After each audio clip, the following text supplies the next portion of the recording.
วากขาโตภะคะวะตาธัมโมธัมมังนามัสสามิ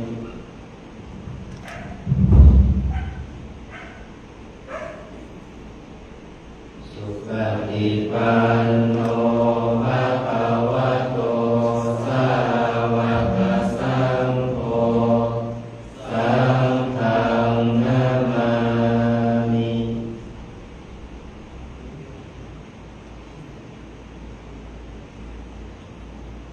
อันธรรมยังพุทธัสสะภะคะวะโตปุพพะคะนะมะการังกะโรมาเตตัสสะภะคะวะโตอะระหะโตสัมมาสัมพุทธัสสะนะโม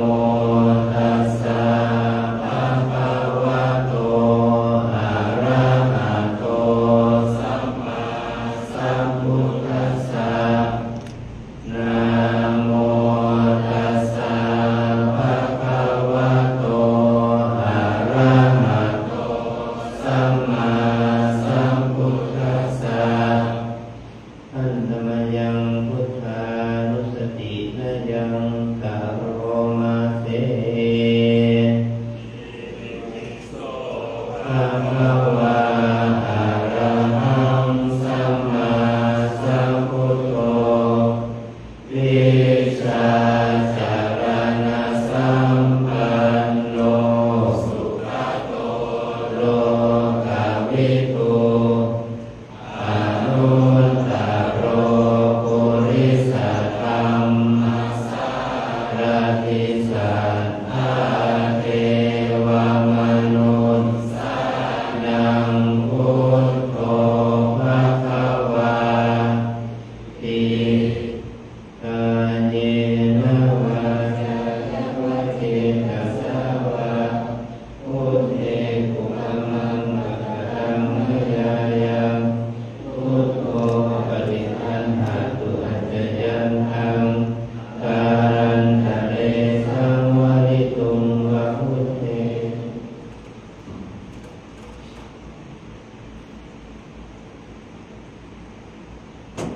อันธรรมยังธัมมานุสตินะยังกะโรมาเต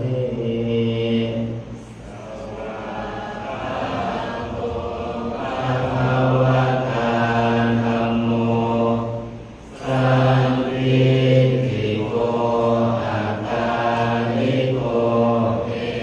วิปัสสิโกโอปัญญิโกปัจจตังเวทิตาโกวินยูหิติกาเยนะวาจายาวะเทตัสสาวะ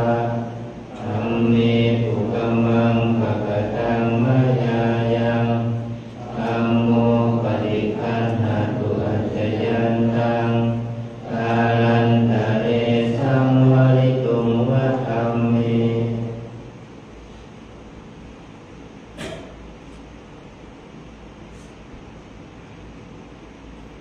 อันธรรมยังสังฆานุสตินะยังกะโรมาเต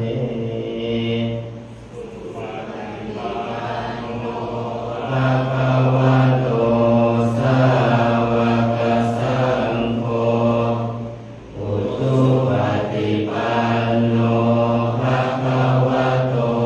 สาวกสังโฆญายะปฏิปันโนภะคะวะโตสาวกสังโฆสามีจิปฏิปันโนภะคะวะโตสาวกสังโฆญาติทังจัตตาริปุริสายุปาทิปันตาปุริสาปุคลาเอสะภะคะวะโตสา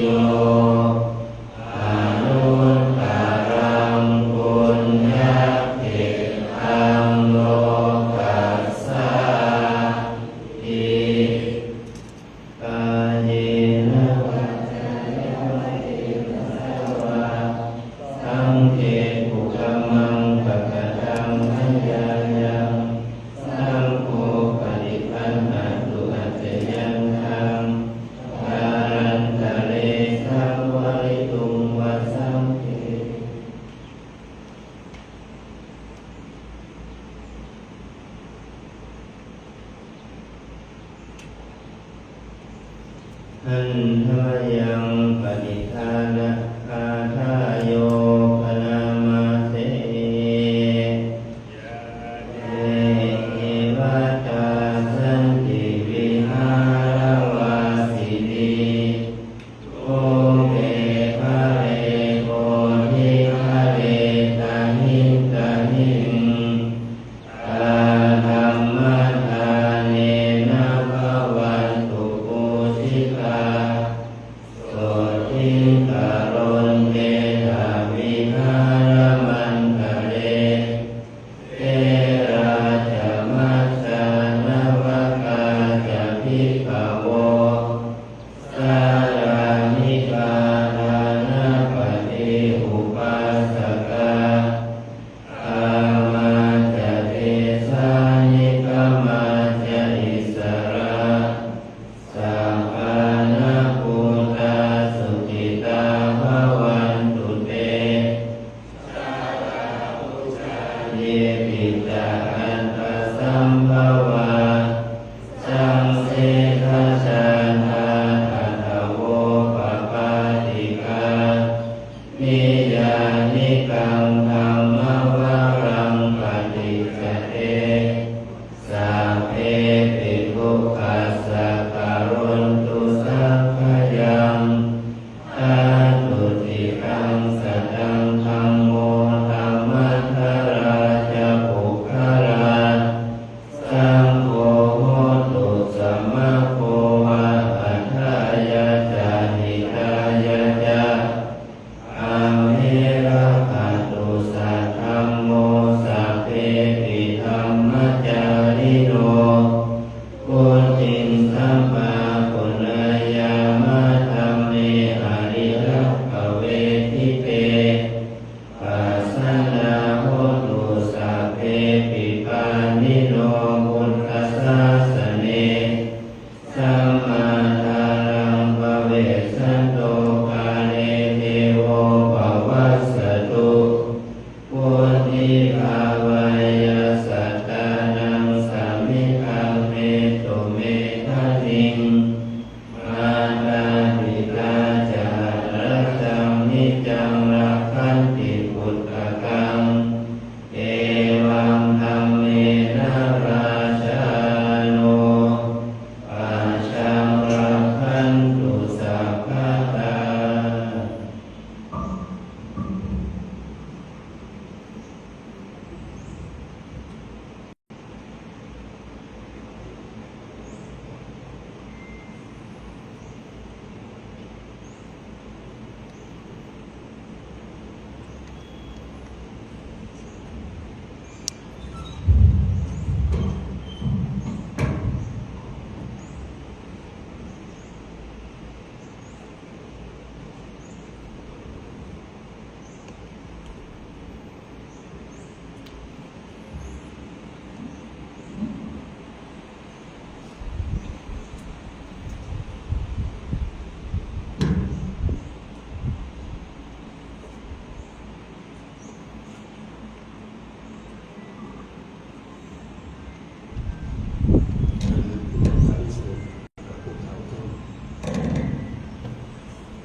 กับ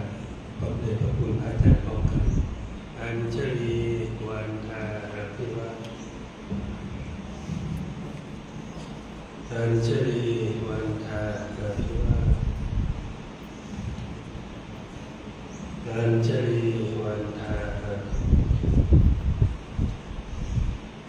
อัญเชลีวันทาอัญเชลีต่อไปนิมนต์น้องสามเณรแล้วก็แม่ชีโอเคกับพระเดชพระคุณพระอาจารย์พร้อมกัน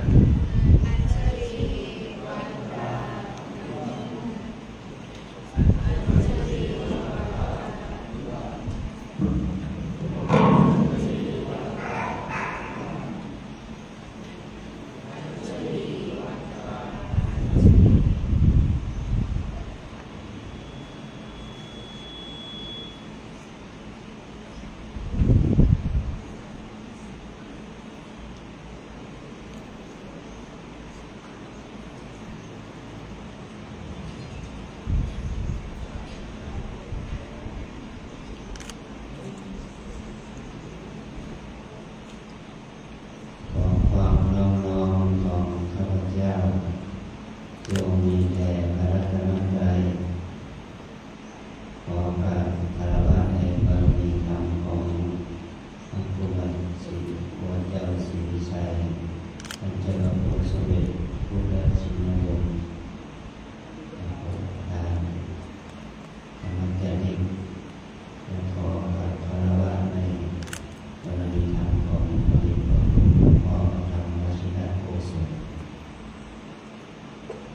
ที่พวกเรานั้นได้มาทำกิจกรรมวิปัสสนาสัญจรเป็นการขับเคลื่อนงานพระกรรมฐานได้มาถึงที่วัดศรีโสดาพระอารามหลวงแห่งนี้สถานแห่งนี้แต่ก่อนมาก็ไม่ใช่เป็นวัดเป็นสถานที่ป่าธรรมดาเมื่อครูบาท่านได้ผมได้คณะสัตยาญาติโยมได้ลงมาดีกันที่จะทางราชการลงมาดีก็จะสร้างถนนขึ้นดอยสุเทพก็อาศัยสถานที่แห่งนี้เป็นที่รับศรัทธาของญาติโยมครูบาท่านก็มานั่งมาทำกิจกรรมให้จิตให้พรเพื่อรับของอาหารของทานให้แก่ผู้ที่ทำงานขุดเขาถูกดินขึ้นอยู่โดยพระธาตุดอยสุเทพหรือว่ามาลงจอดแรกที่นี่จึงได้เห็นให้ที่นี่เป็นสำเร็จขึ้นมาเป็นวัดที่มาวัดศรีโสดาที่ท่านครูบาท่านได้ให้ข้อคิดว่าเหมือนกับว่าทางคือเราจะเทศเป็นกระทางเป็นมรรคประสู่ความเป็นพระอริยมรรคอริยผลนำว่าวัดศรีโสดานี่เป็นวัดที่เป็นปฐมอริยมรรควัดโสดาบันวัดสระคามีวัดนาคามีส่วนถึงวัดพระสัมพุทธเทพเป็นวัดอารามคือว่าเป็นสถานที่ที่จะได้ประกอบกิจกรรมภาวนาเพื่อความสะอาดบริสุทธิ์แห่งจิตใจให้มันเกิดขึ้นวัดศรีโสดาก็เป็นวัดที่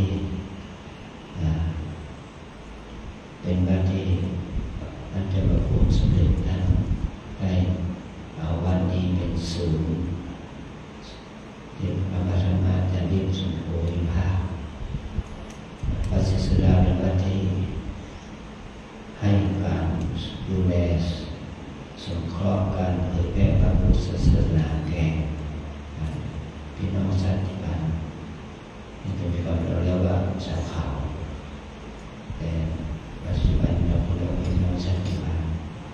ไม่ว่าเราจะเป็นชาติพันธุ์เผ่าพันธุ์ไหนเราก็เป็นคนไทยเป็นพุทธศาสนิกชนด้วยกันนะดูนะนี่เราอาศัยพระพุทธศาสนาเป็นเครื่องบุกเบิกในการเผยแพร่ธรรมเนี่ยจะทำให้วัดศรีโสดาได้เป็นพระอารามหลวงทำกิจกรรมเพื่อการเผยแผ่ธรรมะแก่คนไทยในพื้นที่สูงมาจนถึงยุคนี้เราได้รับบารมีของครูบาศรีวิชัยพระเจ้านั้นก็ได้มาวางรากฐานชี้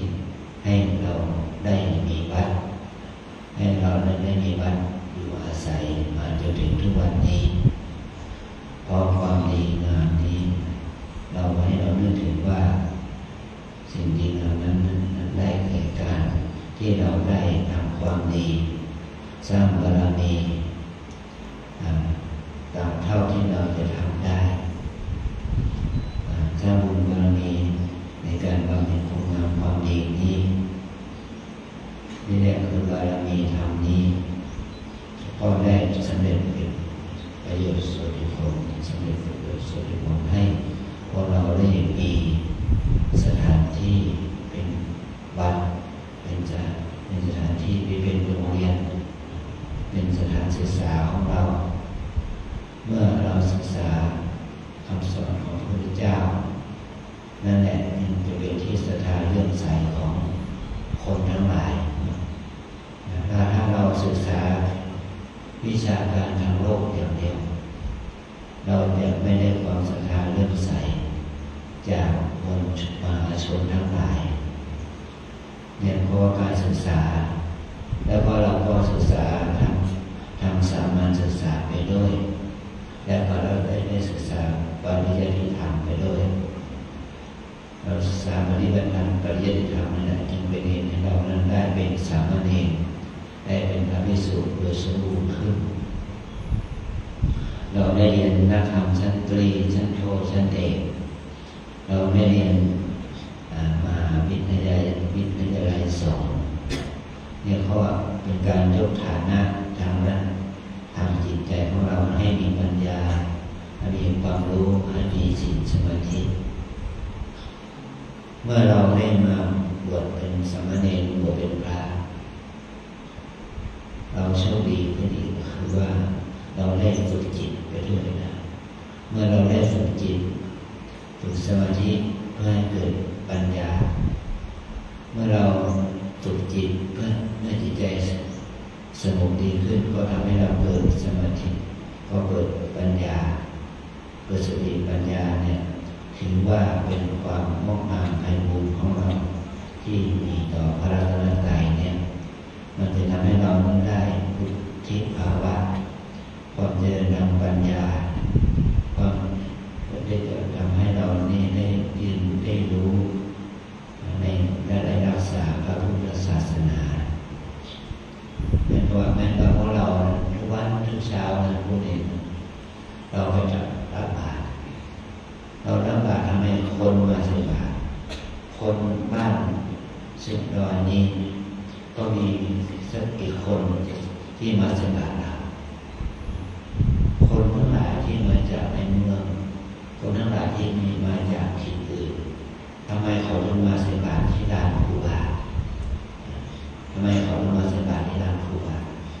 ทำไมเขามาใส่บาตรที่นี่เพราะว่าเขานึกถึงครูบานั้นได้ทำความดี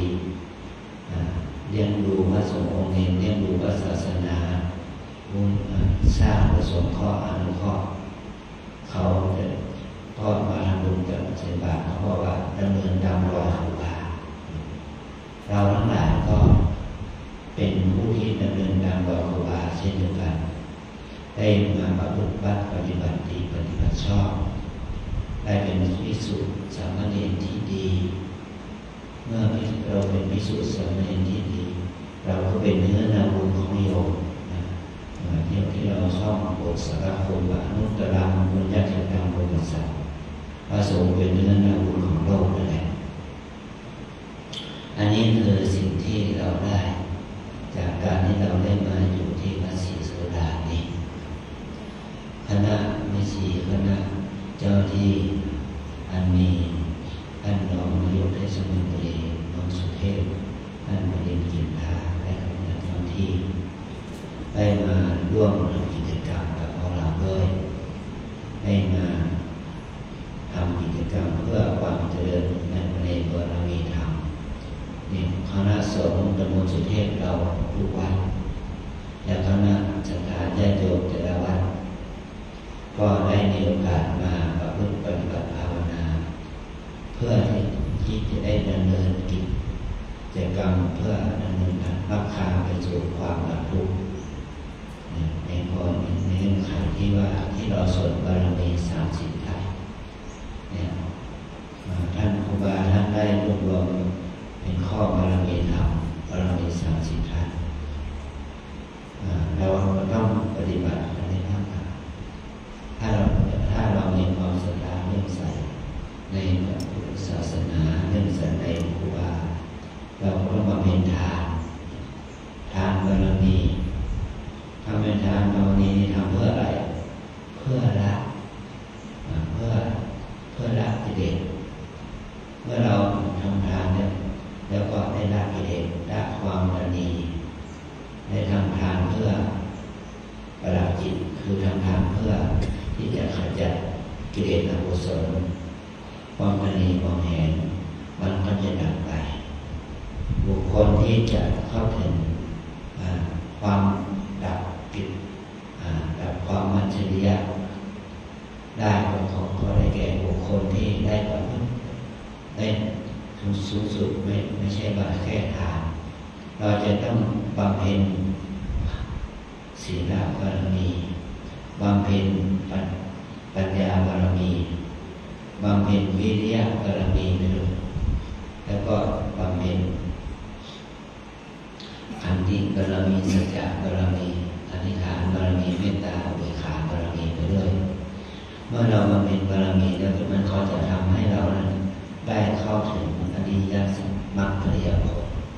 คือความเป็นพระอริยเจ้าชั้นโสดาบันเมื่อเราได้เข้าถึงอริยมรรคขั้นโสดาปัตติมรรคโสดาปัตติผลนั่นแหละเป็นทางที่จะทำให้เราเข้าถึงความเป็นพระโสดาบันที่ว่าบุญกุศลนี้นะมันจะเกิดขึ้นได้โดยที่การที่เราได้เข้ามาปฏิบัติมาฝึกฝนอบรมสมัยก่อนหลวงพ่อเป็นเนรอย่างนั้นหลวงพ่อก็มองบทเป็นเนรก็เรา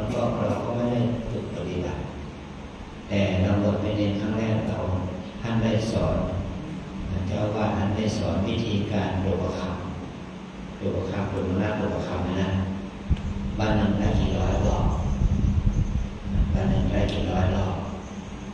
เราก็โดประคำวิธีการเดินบานนั่นแหละทำให้เรามีสติมีสมาธิดีขึ้นแล้วก็เมื่อเราได้เป็นเนรเนี่ยเราก็ได้ฝึกการเจริญกรรมฐานฝึกเจริญสมาธิภาวนามันจึงเป็นเหตุให้เราได้เข้าถึงสภาวะอารมณ์ทางกรรมฐานเนี่ย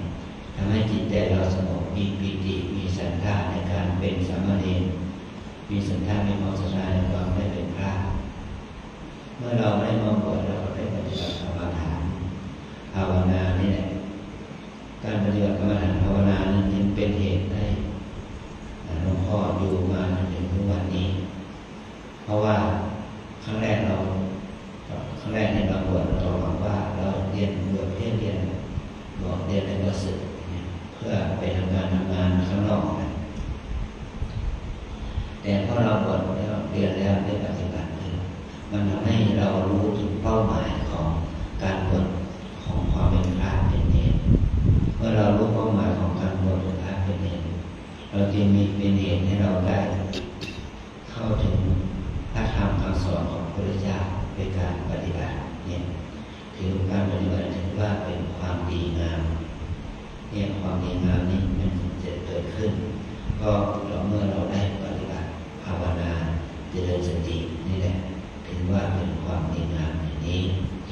ความดีงามอย่างนี้นี่เราถือว่าเราได้แสดงความกตัญญูรู้คุณของพระพุทธเจ้าเราจะได้รู้คุณของพระพุทธเจ้าว่าเพราะมีพระพุทธเจ้าจึงมีเรามีดูความเป็นเนรเนาะดูความเป็นพระเป็นเนรเป็นแม่ชีโยคีที่เราปฏิบัติดีปฏิบัติชอบเนี่ยที่เราได้รู้ถึงคุณของพระพุทธเจ้าที่พระพุทธเจ้าได้ทรงตรัสรู้ได้เอาคำสอนนั้นมาสอนพวกเราให้รู้จักธรรมะรู้คุณของบุญเพราะเรามาปฏิบัติในนี้ว่าเราจะเจริญรุ่งเรืองได้อย่างไรชีวิตของเราถ้าเป็นสามเณรเป็นแม่ชีเป็นอุบาสกอุบาสิกาเนี่ยเราจะเจริญในคุณธรรมนั้นได้อย่างไรเพราะเราต้องอาศัยการทำบุญทานบุญศีลบุญภาวนาเมื่อเราได้บำเพ็ญทานศีลภาวนาแล้วก็จะทำให้เรามีความเจริญในพระธรรมคำสอนของพระสัมมาสัมพุทธเจ้า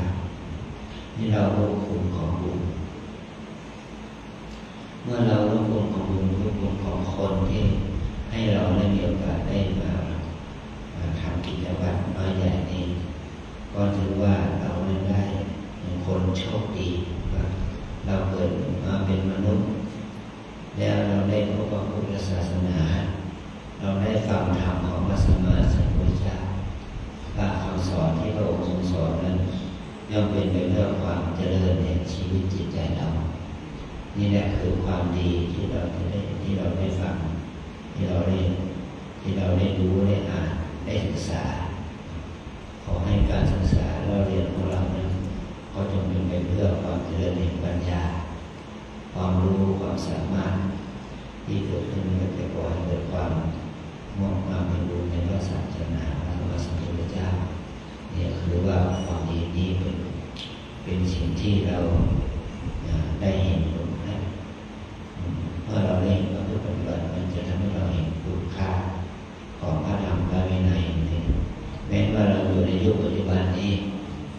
มีปัญหาหลายอย่างมีปัญหาทางบ้านเมืองมีปัญหาทางการขัดแย้งกันทางชายแดนก็มีปัญหาในเรื่องของเพราะอะไรมุกก็ดีมีปัญหาเรื่องศีลธรรมก็ดีมีปัญหาอะไรแบบนี้ได้ปัญหาตรงนั้นก็คือภาษาพาเราเรียกว่าทุกข์เราเรียกว่าทุกข์เมื่อเรามีปัญหาให้เราพิจารณาว่าอะไรคือเหตุของปัญหาเหตุของปัญหามันเกิดจากจิตเรานะเมื่อจิตเราฟุ้งซ่านจิตเรามีความโกรธโลภหลงเมื่อจิตมีความฟุ้งซ่านจิตมีความโกรธโลภหลงนั่นแหละคือเหตุของปัญหาเมื่อเรารู้เหตุของปัญหาถ้าเราจะดับปัญหาได้เราต้องดับที่เหตุคือดับกิเลสอกุศลที่เกิดขึ้นในใจเรานั้นเราจะดับได้อย่างไรเราก็ได้บอกแล้วก็มีวิธีการก็คือการเจริญภาวนานี่แหละการเจริญมรรคนี่แหละเป็นเหตุให้เราเข้าถึงความบรรลุปัญหาได้นะคือตรงนี้แหละคือที่เราเรียกว่าบุญภาวนานะบุญภาวนาเราต้องต่อสู้นะแต่ว่าเราปัจจุบันนี้เราต่อสู้กับอะไรล่ะเราสู้กับความง่วงเราสู้กับความง่วงเนี่ยหัวซุดเลยง่วงห้องนอนเนี่ยคือเหตุของปัญหาเพราะอะไรเรากินมากเกินไปใช่ไหมบางทีอาหารเป็นพอเกินไปทำให้เราง่วงเราต้องเอาน้ำมาดื่มมาแล้วจะทำให้ความง่วงเราดับไปได้นะเราก็แก้ปัญหาหรือความง่วงต้องใช้ความเพียรอดทนต่อสู้นะเรารู้เมื่อเราได้ฝึกเจริญสติเจริญสมาธิเจริญปัญญาเนี่ยมันได้ยืดเส้นยืดสายก็ก่อนให้เกิดความเข้มแข็งทางด้านจิตใจขึ้นมาได้ความดีงามทั้งหลายเหล่านี้นะมันเกิดขึ้นกับเรานะเราก็ได้มาทำความดีนี้แล้วเนาะวันนี้เราขอพระคุณพระเดชพระคุณหลวงพ่อพระธรรมวชิรโมศลนั่นเป็นเจ้าอาวาสพระหลังหลวงวัดศรีศิลานี้และพระสงฆ์องค์เนรทุกคนลูกที่ได้ให้โอกาสแก่พวกเราทั้งหลายได้มาใช้สถานที่นี้ในศาลานี้เพื่อให้เราได้ประพฤติปฏิบัติกรรมฐานภาวนาเพื่อเป็นการบูชาซึ่งพระรัตนตรัยในการปฏิบัติภาวนาของกุศลของดีนี้จึงเป็นพลังบุญแก่บุญให้พวกเราทุกคนนั้นได้มีความมุ่งมั่นในบุญสมาปฏิบัติเพื่อความบรรลุเพื่อปฏิบัติเป็นที่สุดจนมาเกิดนี้แก่พระคุณหลวงพ่อและพระสงฆ์องค์เองเราสวดบทการทั้งหลายที่ได้มากระทำมาเป็นกิจกรรมวิปัสสนาสัญจรในต่อครั้งนี้จงทุกท่านหน้ากันด้วยเถิดสาธุสาธุ ข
อนุญาตหลวงพ่อพระเดชพระคุณพระธรรมวชิรโฆษกเจ้าอาวาสวัดศรีโสดาที่ปรึกษาโทรทัศน์7ก็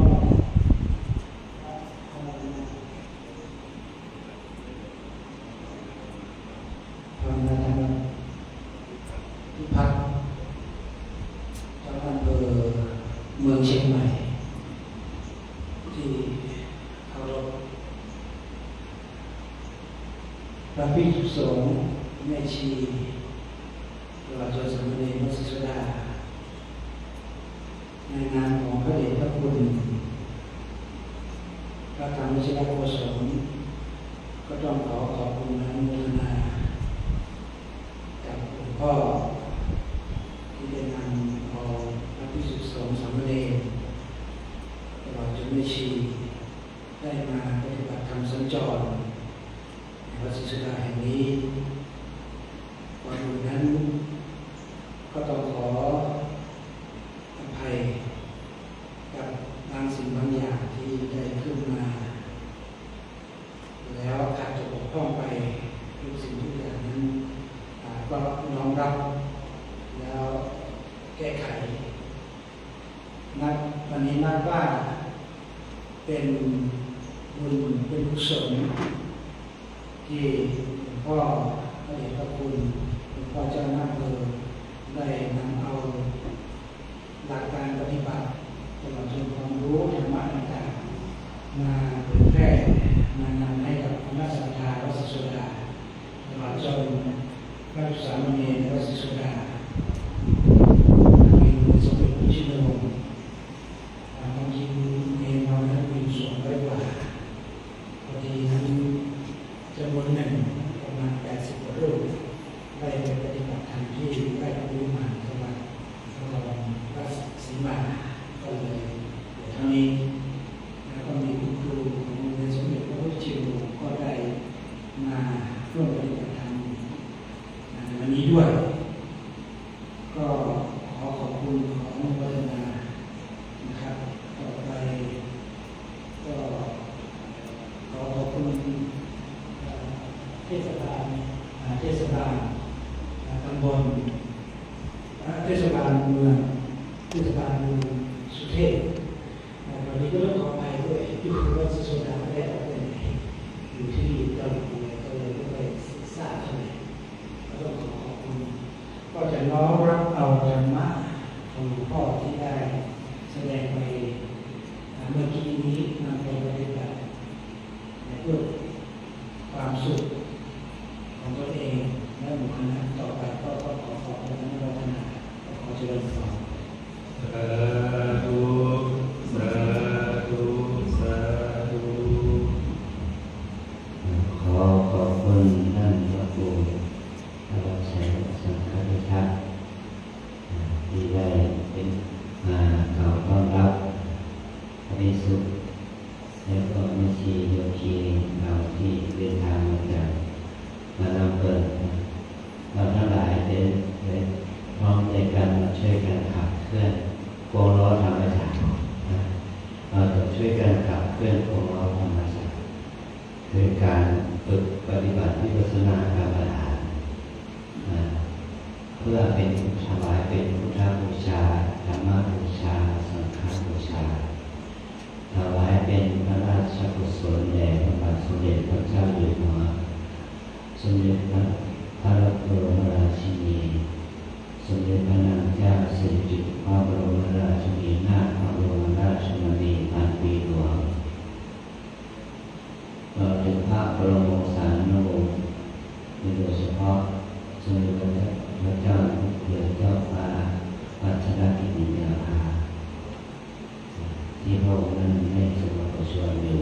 นะขอให้เราได้แผ่บุญกุศลไปถึงพระองค์ท่านด้วย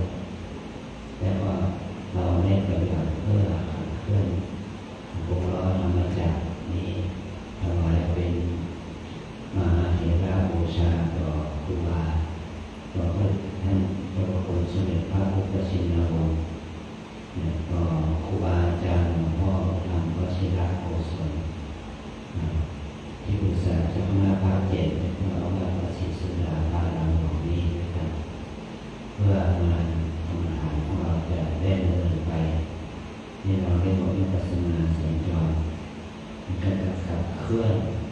งานศาสนาที่ว่า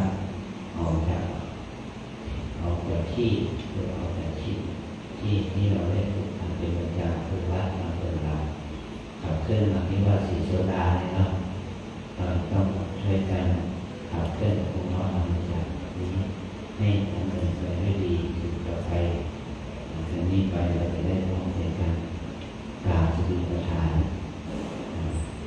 แล้วก็เลยสมบูรณ์นั่งสัมผัสต่อด้วยกันนะเราทั้งหลายในตึกที่เรานั้นได้อยู่ที่นี่ก็ได้มาฝึกกรรมฐานที่นี่ที่รุ่นคณะของเราได้ขับเคลื่อนกอ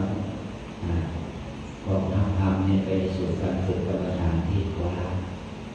แต่เราไม่ได้ไปเพราะได้ฝึกที่นี่เราไม่ได้ขาดแต่เราไม่ได้ขาดทุนนะเราจะได้ฝึกการเรียนวิปัสสนากรรมฐานการเรียนสติปัฏฐานสี่นี้ในการฝึกตั้งสติอยู่ที่กายตั้งสติสมาธิอยู่ที่กายตั้งสติสมาธิอยู่ที่เวทนาตั้งสติสมาธิอยู่ที่จิตตั้งสติสมาธิอยู่ที่ธรรมให้เรามีสติดำเนินไปในกายเวทนาจิตธรรมสี่ประการนี้ก็จะทำให้เรานั้นได้บุญมาได้สร้างกุศลได้สร้างบุญกุศลเกิดบุญกุศลเราจะได้เกิดขึ้นกับเราทั้งหลายสื่อต่อไปนะเราทั้งหลายผู้ข่าวขึ้นนะวันนี้ไปให้หลวงพ่อมาสิทธิ์เป็นผู้นำในการกราบสติปัฏฐานสี่นะไปพร้อมกันเพราะเราทุกคน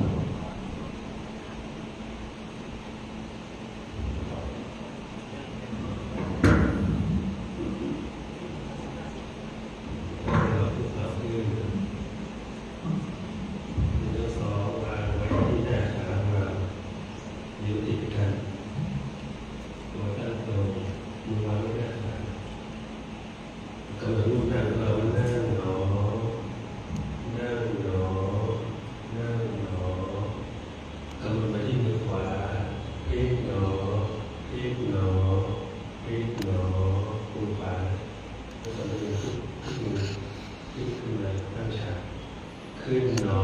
ขึ้นหนอขึ้นหนอถูกหนอถูกหนอถูกหนอพลิกหนอพลิกหนอพลิกหนอขึ้นหนอขึ้นหนอขึ้นหนอถูกหนอถูกหนอถูกหนอขึ้นหนอขึ้นหนอขึ้นหนอถูกหนอถูกหนอถูกหนอลงหนอลงหนอ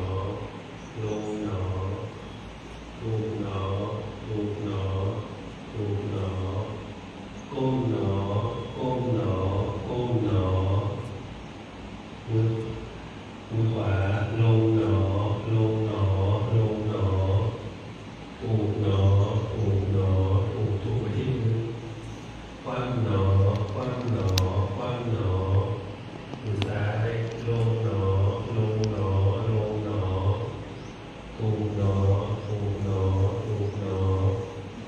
คว่ำหนอคว่ำหนอคว่ำหนอก้มหนอ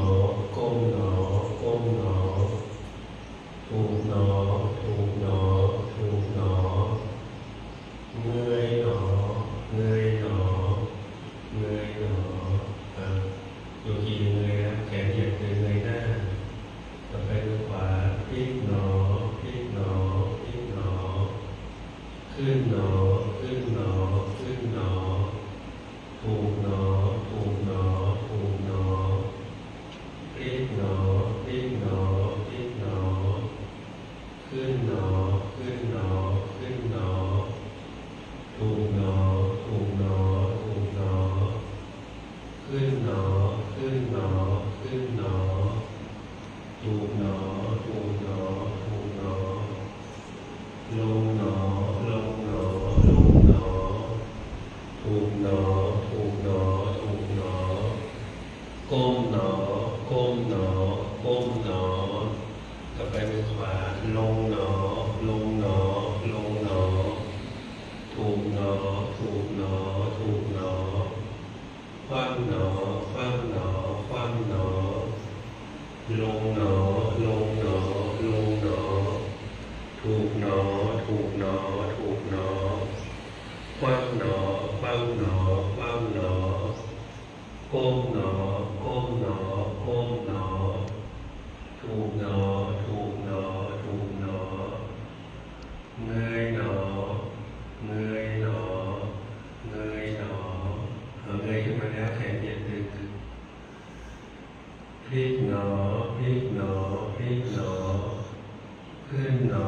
ขึ้นหนอขึ้นหนอ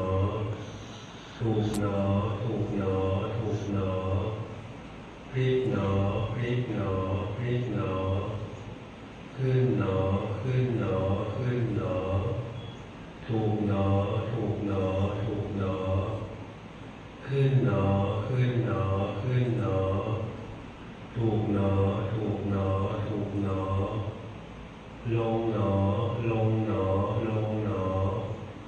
ถูกหนอถูกหนอถูกหนอก้มหนอก้มหนอก้มหนอมือขวาลงหนอ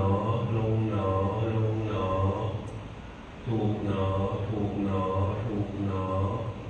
คว่ำหนอคว่ำหนอคว่ำหนอลงหนอลงหนอลงหนอถูกหนอถูกหนอถูกหนอคว่ำหนอคว่ำหนอคว่ำหนอก้มหนอก้มหนอก้มหนอถูกหนอถูกหนอถูกหนอเงยหนอเงยหนอ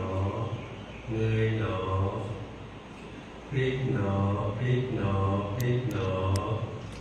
ขึ้นหนอขึ้นหนอขึ้นหนอถูกหนอถูกหนอถูกหนอพลิกหนอพลิกหนอพลิกหนอขึ้นหนอขึ้นหนอขึ้นหนอถูกหนอถูกหนอถูกหนอขึ้นหนอขึ้นหนอขึ้นหนอถูกหนอถูกหนอถูกหนอลงหนอลงหนอลงหนอถูกหนอถูกหนอถูกหนอต่อไปครั้งสุดท้ายมือขวาลงไปที่หน้าขาของเรา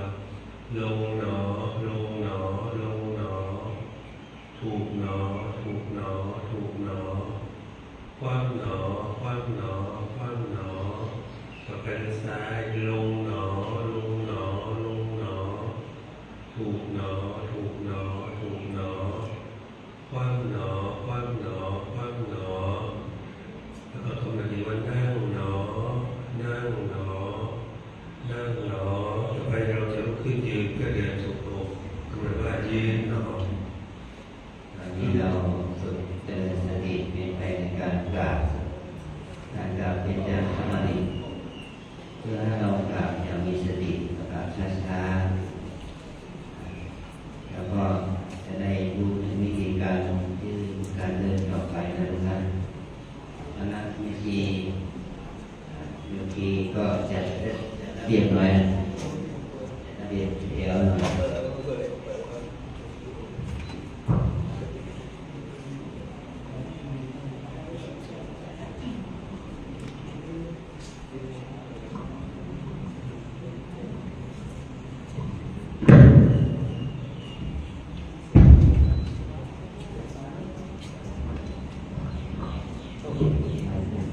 ระเบียบเดียวกันด้วยถ้าเราก็ตั้งแถวไปขนาดเองนะทุกเองก็จะเป็นจะระเบียบเดียวเราจะได้เดินด้วยกันเราจะได้เดินจุกโคงไปด้วยกันนะอยู่ที่มันเป็นแถวที่วนเข้าไปเลยเป็นแถวเดียวยาวไปเลยถ้าคุณครูถ้าเป็นแถวเดียว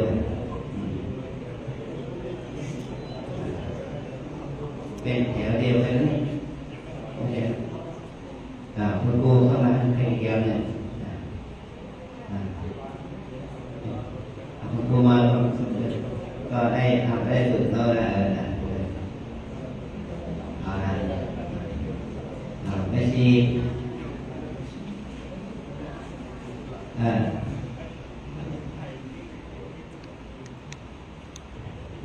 ให้ยืนห่างกันหน่อยยืนห่างกันหน่อยขยับตัวกันตามด้วยมันจะง่ายต่อการเดินจงกรมนะ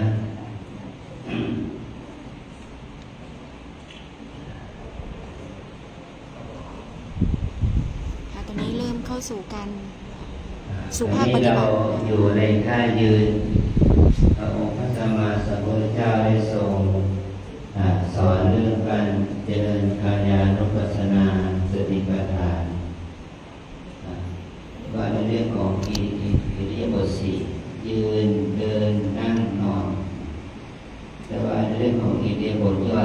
การคู่เหยียดพวกเงยทำอะไรก็ตามแต่เดี๋ยวซ้ายแลขวาเดินหน้าถอยหลังกับพิการอ้าปากนุ่งสบงทรงจีวรนุ่งถือบาตรตอนถึงว่าการคิ้วการลิ้มการอะไรอันนี้ก็ให้เรามีสติกับอาการของการเคลื่อนไหวอิริยาบถเราเรียกว่าสัมปชัญญะเรามีจุดให้เรามีสติพร้อมกับเริ่มความเพียรคือวิริยะแล้วทำให้เรามีสมาธิเราตั้งใจเดินนั่งก็ให้เราเดินนั่งอย่างมีสมาธินะมีสติมีสมาธิไปด้วยกันเราศรัทธาญาติโยมมาเห็นพวกเราเป็นพระหรือเป็นเณรเดินโยมกลมนั่งสมาธิเนี่ยเพียงแค่5 นาทีก็เป็นบุญ10 นาทีก็เป็นบุญครึ่งชั่วโมงก็เป็นบุญมันเป็นการทำความดีงามให้โชว์ญาติโยมได้ญาติโยมก็มีความศรัทธาเริ่มใสในการทำกิจวัตรของเราในโลกนั้นให้เราพร้อมจิตกันให้เรามีสติรู้ว่ายืนอยู่ตั้งแต่หัวจนเท้าให้เรารู้ว่าเรายืนอยู่นะยืนหนอยืนหนอยืนหนอว่ายืนก็ให้รู้ว่ายืนตอนนี้ให้เราเก็บมือวางมือตอนนี้มือเราอยู่ที่หน้าขาเราจะเอามือค่อยหลังยกมือขึ้นจากหน้าขาแล้วต่อไปข้างหลังยกหนอมาไปหนอวางหนอแล้วก็ยกมือซ้ายมือขวาขึ้นไปอีกนะยกหนอไปหนอวางหนอนะให้ดูน้องเองก็ถ้าไม่เข้าใจก็ดูคนที่ท่านเป็นผู้มีประสบการณ์ยืนให้เรารู้ว่ายืนอย่างนี้นะเขายืนมือค่อยหลังยืนมือค่อยหลังนะให้กำหนดอีกครั้งหนึ่งว่ายืนหนอรู้ว่ากายยืนเราเนื่องถึงว่ากายภาพของเราเนี่ยในปัจจุบันนี้อยู่ในท่ากายยืนค่อยหลังไม่ใช่กายยืนที่เอามือวางอยู่ข้างหน้าแต่ว่าตอนนี้เรายืนเอามือค่อยหลังให้เรารู้ว่าเรายืนอยู่ยืนหนอยืนหนอยืนหนอลงที่เท้าของน้ำตั้งสติอยู่ที่เท้าซ้าย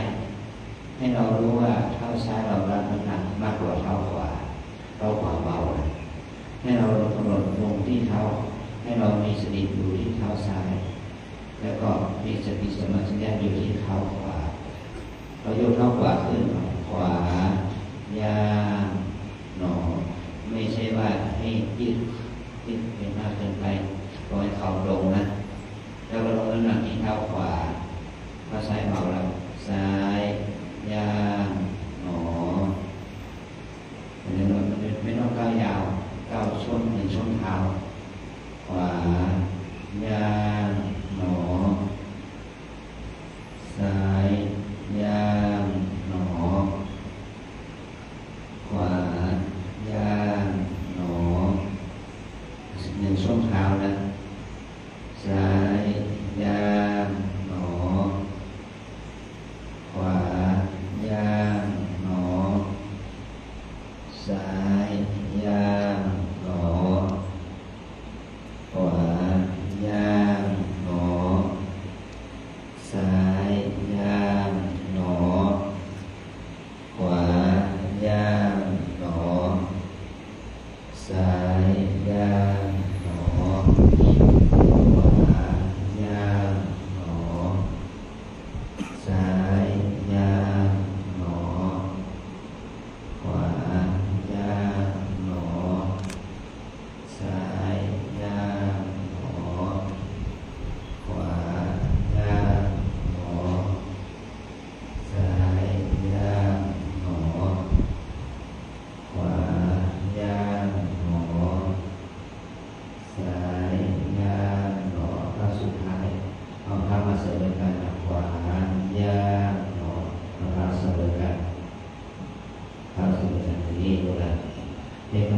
หยุดหนอหยุดหนอหยุดหนอยืนหนอยืนหนอยืนหนอทุกท่ายากนี้ให้เรามีความจดจ่อใส่ใจอยู่กับอาการของเท้าที่เหยียบไปที่เหยียบย่างไปข้างหน้าให้รู้ว่าปัจจุบันนี้เราเคลื่อนไหวเรารู้ถึงอาการที่เราเหยียบลงไปนะเหยียบลงไปในพื้นเนี่ยพื้นนี่เรารับเท้าของเรานะมันต้องรับคือความรู้สึกที่เป็นอย่างไรฝ่าเท้าของเรารู้สึกเป็นอย่างไรหนาวเย็นร้อนแข็งอ่อนให้เรามีสติรู้อย่างนี้นะเย็นร้อนแข็งอ่อนเป็นเราต้องให้มีสติรู้นะอันนี้เรายืนอยู่ก็ให้มีสติรู้ว่ายืนอยู่เราสแกนตัวเองนะสแกนตัวเราเองเห็นภาพของตัวเองตั้งแต่หัวจนเท้ามีกระโหลกศีรษะหนังเนื้อกระดูกอะไรเส้นปอดอะไรนะเราก็ยึดนึกถึงแขนลงมาถึงแข้งขาฝ่าเท้ามันมีแค่ตัวประกอบของธาตุของร่างกายของธาตุของเรื่องมันเรื่องเอ็นกระดูกที่เราเนื้ออย่างนั้นว่ายืนหนอยืนหนอยืนหนอยืนก็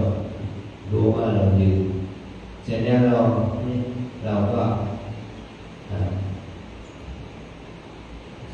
เราก็สังเกตส่งจิตไปที่เท้าซ้ายลงน้ำหนักที่เท้าซ้ายลงน้ำหนักที่เท้าซ้ายแล้วผมเท้าขวาไปทาง90 องศาลงไปทางขวากับหนอเราลงน้ำหนักที่เท้าขวาลงเท้าซ้ายกับหนอลงน้ำหนักที่เท้าซ้ายลงเท้าขวาไปกับหนอลงน้ำหนักที่เท้าขวาลงเท้าซ้ายกลับไปกับหนออย่างนี้นะกระโดด4 คนก็ลงพอดีนะกระโดด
เมตร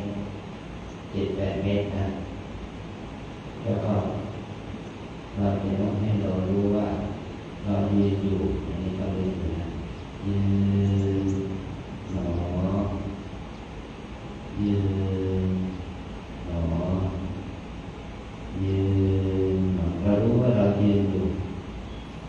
ขอให้เราอยู่ในท่าที่ยืนที่สมดุลเราไม่ต้องมองไกลมองใกล้ๆมองไม่ให้ถ้าเรามองเราสังเกตว่าเรามองไม่ผ่านไหลเพื่อนนะเราตาสามสายตาของเราก็ดูประมาณที่หลังเพื่อนนั่นแหละไม่เกินไหลเพื่อนไม่ก้าวไม่ข้ามไหลเพื่อนถ้าเราเดินโยกด้วยกันเนี่ยเราจะต้องไม่เดินผิดโดยที่ว่าเราไม่ต้องผูกไปยืนหนอนั่นปวดเอวปวดหลังก็ต้องมีสติว่าปวดหนอชาหนอเจ็บหนออย่างนี้นะเมื่อยเขาเมื่อยหนออย่างนี้อดทนเอานะพอเราฝึกแล้วก็กำหนดลงมาที่เท้าซ้ายลงมาที่เท้าซ้ายบนขวากลับหนอบนขวาลงมาที่เท้าขวาบนซ้ายกลับหนอลงมาที่เท้าซ้ายบนขวากลับหนอลงมาที่เท้าขวาบนซ้ายกลับหนอ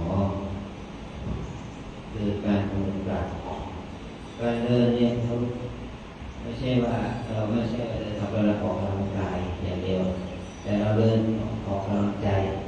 เดินเพื่อให้เรามีสติสัมปชัญญะนะตรงนี้นะเราที่เราเรียนในนักธรรมเรียนธรรมที่มีอุปการะมาก2 อย่างคือสติความเริ่มได้2สัมปชัญญะความรู้ตัวอะไรสัมปชัญญะความรู้ตัวว่าเราจะเดินอยู่ในท่านี้หนักเบาเย็นร้อนแข็งอ่อนเราก็รู้ตัวว่ามันหนักเบาเย็นร้อนแข็งอ่อนอะไรนี่ว่าเดินอย่างมีสัมปชัญญะยืนเดินอย่างมีสติว่าเราลึกได้ว่าตอนนี้เรากำลังเดินอยู่ไม่ใช่นอนไม่ใช่ยืนไม่ใช่นั่งเราให้เราอยู่ในกิริยาการของร่างกายเราเนี่ยอยู่ในท่ายืนการเดินจงกรมนี่นะมีความดีงามมีอานิสงส์5 ประการนะลูกนะที่พระสัมมาสัมพุทธเจ้าได้ทรงแสดงไว้1คนเราก็เดินทางไกลลูกเนรเดินได้ไวเนาะเดินได้ไกลเนาะเดินขึ้นดอยได้เนาะ2คนเราก็เดินความผิดเกินคนเราการทำความเพียรเมื่อเราเดินโกนแล้วมันก็ทำให้เรามีความขยันนั่งอย่างเดียวมันไม่ได้ปวดเจ็บนะที่2ว่ามันจะทนกับการทำความเพียร3อาหารที่ฉันที่กินแล้วมันจะย่อยสลายอาหารที่กินย่อยสลายที่4ไล่โรคก็คือว่าเดินได้ทำให้โรคภัยไข้เจ็บเบาบางอาหารที่กินย่อยสลายดีก็มันอาหารมันก็ไม่เหมาะสมมันทำให้ร่างกายเราหาดีมันก็ไม่เป็นโรคอ้วนเนาะมันก็จะไม่โรคภูมิจะเป็นโรคอ้วนนะโดยเฉพาะการเดินโกงนะอันนี้5ที่เราเดินโกงนี่จะทำให้เรามีสมาธิดีขึ้นเพราะว่าสมาธิการอยู่ได้นานสมาธิที่ได้แต่การเดินโกงก็ตั้งมั่นเพราะอานิสัยการเดินเนี่ยแม้แต่พระพุทธเจ้าพระอรหันต์ทั้งหลายที่ท่านได้บรรลุธรรมแล้วถ้าเราอย่างเดินจงกรมเพราะว่าการเดินเนี่ยเป็นการบริหารกายไปด้วยบริหารร่างกายเลยให้โรงเรียนเป็นกีฬาโรงเรียนเล่นกีฬาไหมเราไม่ได้เล่นกีฬาเดียวนะเราต้องมาเดินจงกรมเนี่ยมันจะได้ในส่วนเล่นโยนก็ศรัทธาเริ่มใสถ้าเราไปเดินวิ่งเล่นกีฬาเล่นบอลอะไรก็ศรัทธาความเริ่มใสแล้วแต่เราเดินจงกรมนี่ศรัทธาจะโยมเริ่มใสโอ้โหยังไงเดินจงกรมทุกครั้งที่โยมก็เริ่มใสศรัทธาเนี่ยเป็นในส่วนของการเดินจงกรมนี่แหละนะความดีมันเกิดขึ้นกำหนดยืนยืนหนอยืนหนอยืนหนอนะยกจิตมาที่เท้าซ้ายตรงหน้าที่เท้าซ้ายเอาเบา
หยุดหนอหยุดหนอยืนหนอยืนหนอยืนหนอรุ่นเด็กเด็กขึ้นไปนะฮะยืนหนอแล้วก็ลงมาที่ข้างซ้ายกับข้อขวากับหนอกับหนอกับหนอกับหนอยืนหนอยืนหนอยืนหนอรู้จักการยืนให้เราระลึกถึงว่าถ้าร่างกายของเราเนี่ยเอาร่างกายไปหาเอ็กซเรย์ฟิล์มเอ็กซเรย์มันจะออกมาในกระดูกของเรานะดูเนี่ยนะฟิล์มเอ็กซเรย์ก็เลยที่กระดูกของเราโครงกระดูกของเรามันไม่เดินนะไม่ได้กระดูกให้เราเห็นนะมันเหลือแค่เส้นเอ็นกระดูกที่ชัดเจนเรียกว่าเราถ่ายภาพฟิล์มเอ็กซเรย์ให้เห็นว่าเรานี่กำลังยืนอยู่ในฐานะที่มันกับโครงกระดูกนะยืน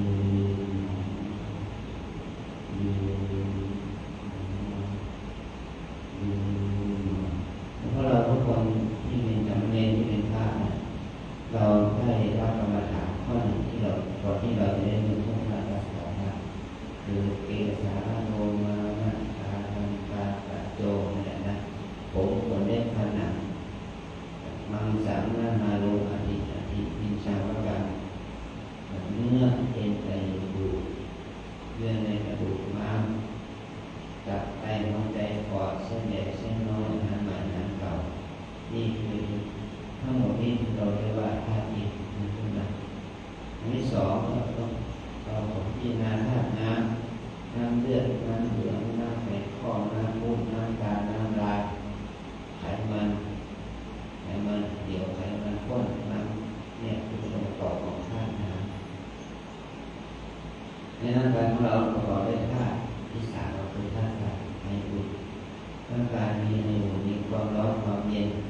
มีอุณหภูมินี่คือธาตุไฟ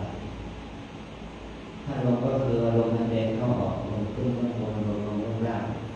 ลมพัดในลำไส้ลมพัดเนี่ยประเภทนี้เป็นลมหายใจเนี่ยเราเรียกว่าธาตุลมร่างกายนี่ประกอบด้วยธาตุสี่ธาตุดินน้ำไฟการเดินของเราก็ประกอบด้วยการเดินนี่เป็นอาการเคลื่อนไหวของธาตุสี่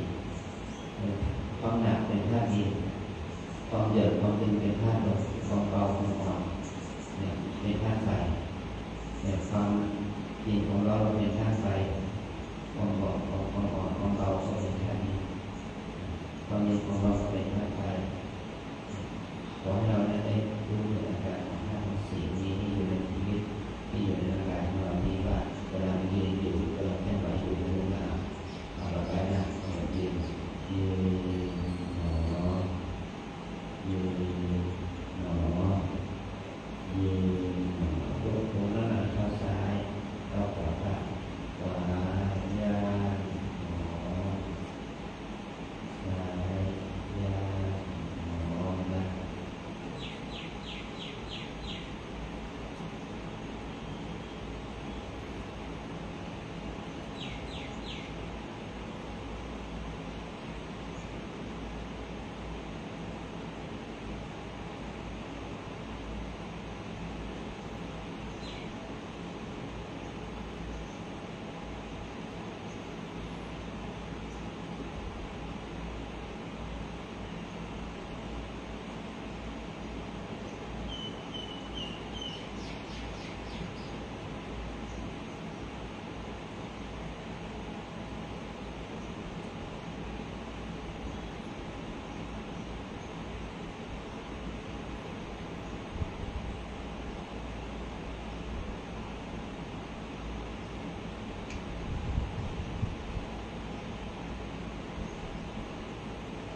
ยืนหนอ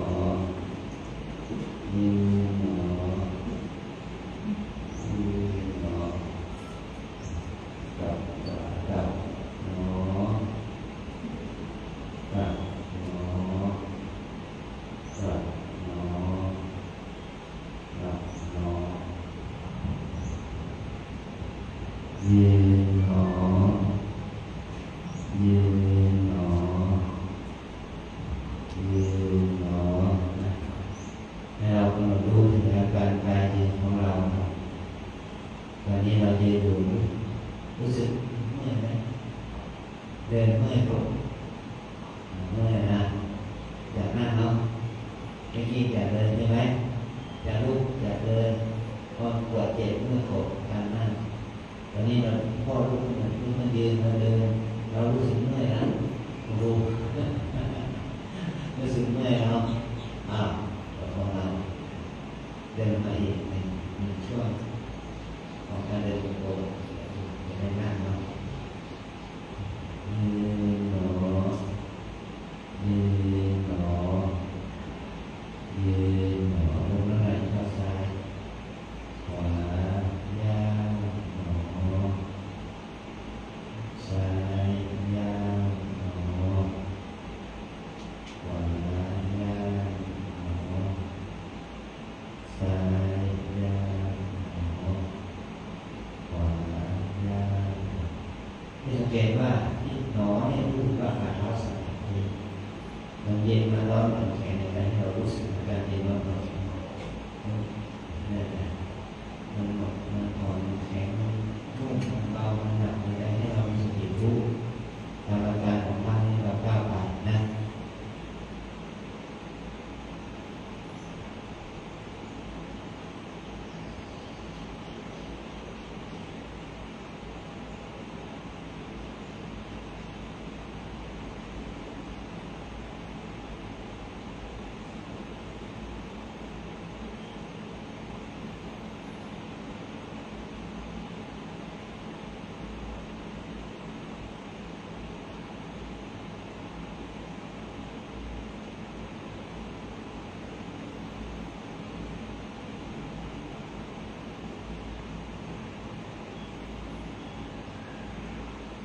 ท่าสุดท้าย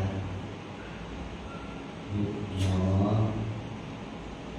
หยุดหนอหยุดหนอยืนหนอ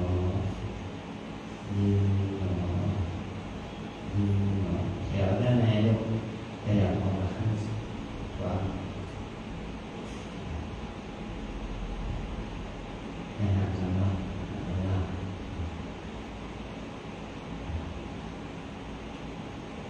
ตอนนี้เราอยากลงนั่งเนาะหยุดเนาะตอนนี้ก็อยากนั่งเนาะอยากนั่งเนาะอยากนั่งเนาะนั่งยากปวดแข้งปวดขาปวดเมื่อยแล้วเราก็กำหนดเอามือมามือที่อยู่ข้างหลังยกมือไว้ด้านข้างหน้ายกเนาะมาเนาะวางเนาะหน้าขาเรายกเนาะมาหนอวางหนอให้หน้าขาเรานะยืนหนอที่บริท่ามือขวามือยืนหนอนั่งกลับเราเห็นไซร่าสักโครงกระดูกของมนุษย์เรานะเมื่อเขาออกมาเป็นโครงกระดูกแล้วมันก็บางตามสภาพนะเพราะมันมีนิ้วมันมีข้อมันมีข้อแขนมันมีไหล่มันมีดูซี่โครงมันมีกระดูกส้นคางกระดูกขากระดูกแข้งกระดูกศีรษะมันอยู่ในท่านี้นี่เหมือนกับว่าเรากำลังพิจารณาดูร่างกายของเรานี่เหมือนกับกระดูกนั่นนะเสร็จแล้วเราลงนั่งนะลงหนอลงหนอลงหนอถูหนอเนี่ยคุกเข่าอยู่ประมาณคุกเข่าให้อยู่ในท่าคุกเข่านะลูกนะแล้วก็ก่อนที่เราจะลงนั่งให้เรายืดกายขึ้นกับยืนเข่ายืนที่เข่าเนี่ยยืนหนอแล้วก็สลับเท้าเอาเท้าซ้ายสลับเท้าขวานะ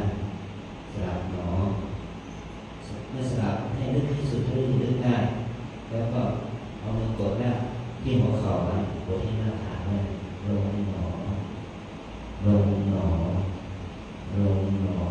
ถูกหนอสลับผ้าออกไปข้างหน้าให้มันสลับหนอมันก็ว่าเราจะเมื่อเรานั่งอยู่เนี่ยเราจะให้เท้าของเราเนี่ยเท้าซ้ายอยู่ที่เท้าขวาส่วนเท้าขวาจะเดินหน้าแข้งซ้าย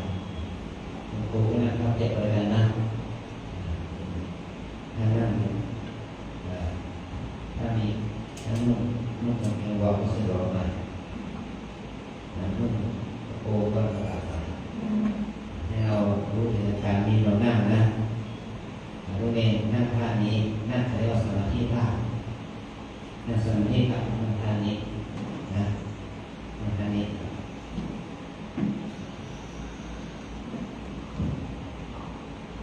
ถ้าเราไม่นั่งสมาธิท่านี้ให้เรานั่งแบบนี้นั่งเท้าสองเอาเท้าขวาเท้าซ้ายนี่นะ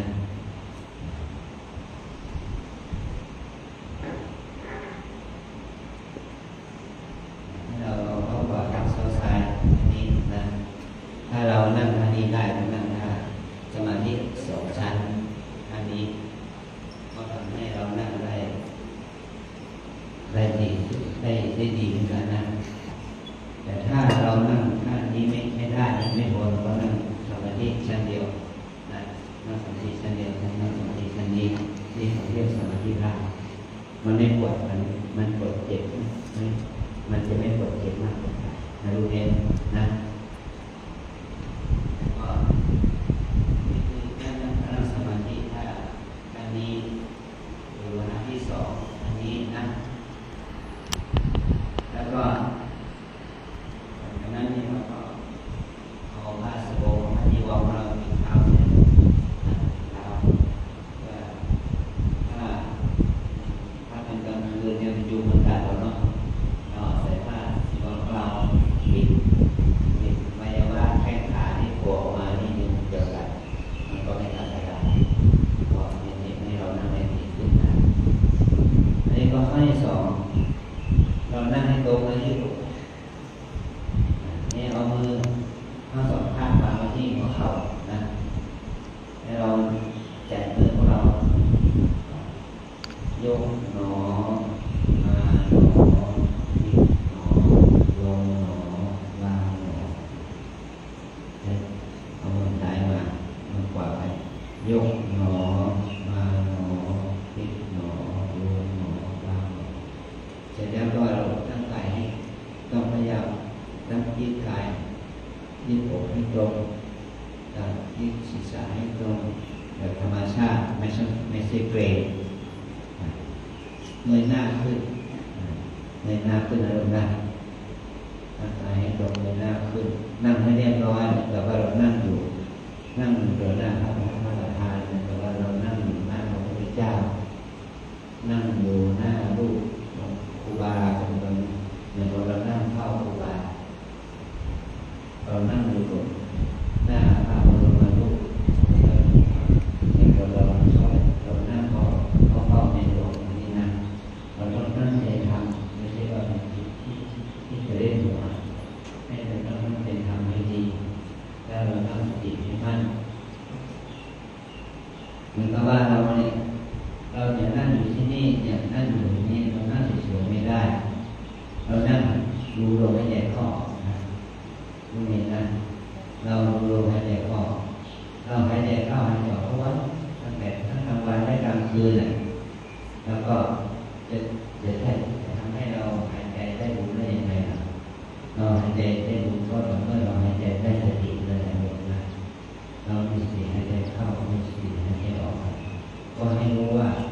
หายใจเข้าก็รู้ว่าหายใจเข้าหายใจออกก็รู้ว่าหายใจออกหายใจเข้านั้นหายใจเข้าลึกยาวก็จะทำให้ท้องเราพองหายใจออกก็ทำให้ท้องเรายุบลงให้มีสติและรู้ถึงอาการหายใจเข้าออกเกิดการท้องป่องในยุบนั้นให้จดจ่ออยู่ที่อาการของยุบของร่างกายเรานะเราจะได้ภาวนามันก็หายใจได้บุญหายใจได้บุญมันจะไม่ใช่หายใจแบบหลับเราหลับ5 ชั่วโมง6 ชั่วโมง8 ชั่วโมงเราหลับแล้วเราก็หายใจอย่างนั้นแหละเป็น ช่ว่ามันกลับมาเราไม่ได้บุญแต่เรานั่งนี่เรานั่งได้บุญหายใจได้บุญหายใจยังมีสติสัมปชัญญะนะขอให้เราเริ่มรู้ตัวเองอย่างนี้นี่ว่าขั้นต้นก็คืออันนี้เราเรียกว่ากายานุปัสสนาแปลว่าการมีสติระลึกรู้ถึงกายว่ากายนี้กำลังอยู่ในท่านั่งกายนี้กำลังอยู่ในกิริยาการแห่งการรู้อาการท้องรู้การหายใจเข้าออกนั่นเรียกคำสาภาพเราเรียกว่าเราได้บุญกับการภาวนานะขอให้เราตั้งใจให้ตรงตั้งศีรษะให้ตรงนะ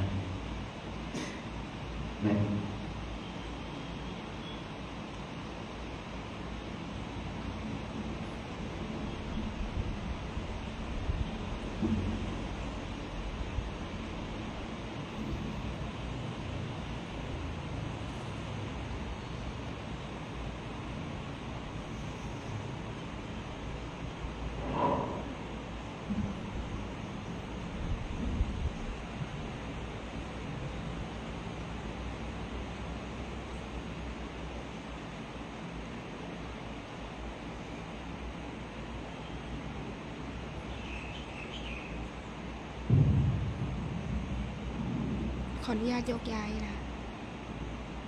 สักครู่สักครู่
หนอยุบหนอยืนขึ้นหนอ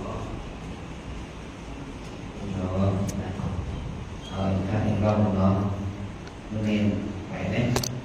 ไหวเนาะ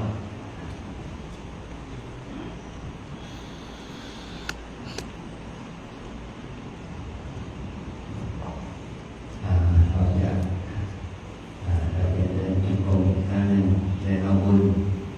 เดินเอากำลังแข็งกำลังแข็งกำลังขาก็เดินได้นะเดินเอากำลังขาการก้อนและกำลังขาตอนนี้เราเดินเอาบุญให้กำลังใจด้วยให้กำลังสมาธิด้วยเนาะยืนหนอ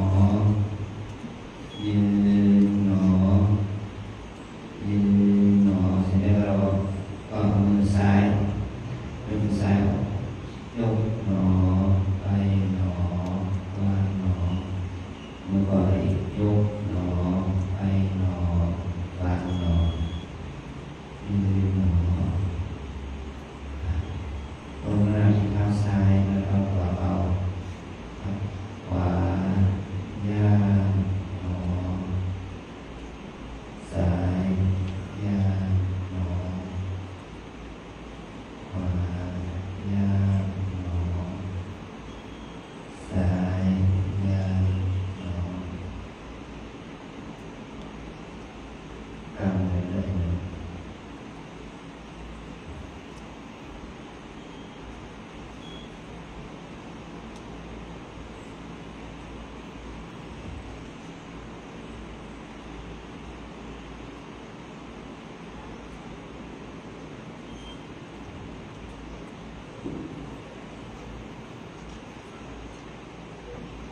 ครั้งสุดท้าย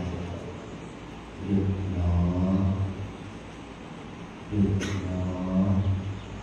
หยุดหนอยืนหนอยืนหนอยืนหนอ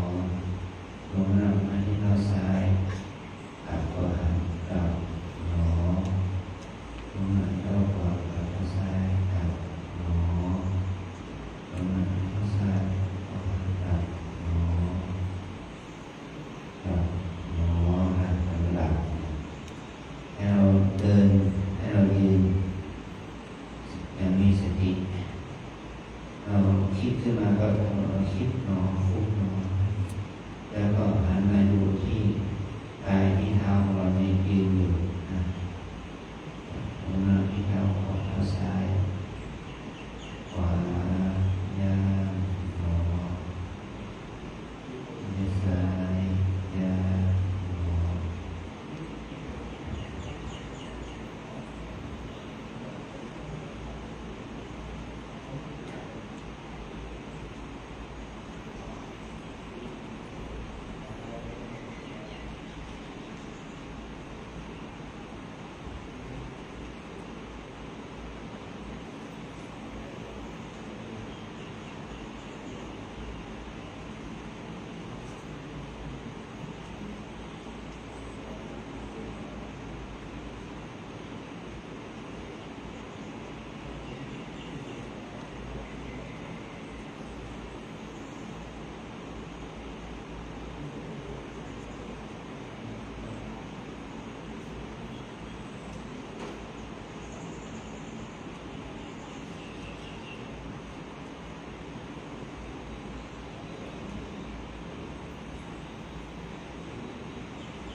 ยืนหนอยืนหนอตรงนั้นที่สอดซ้ายแล้วก็รับหนอรับหนอรับหนอรับหนอยืนหนอยืนหนอยืนหนอเสียงเราก็เดินขวาเลี้ยวซ้ายยาว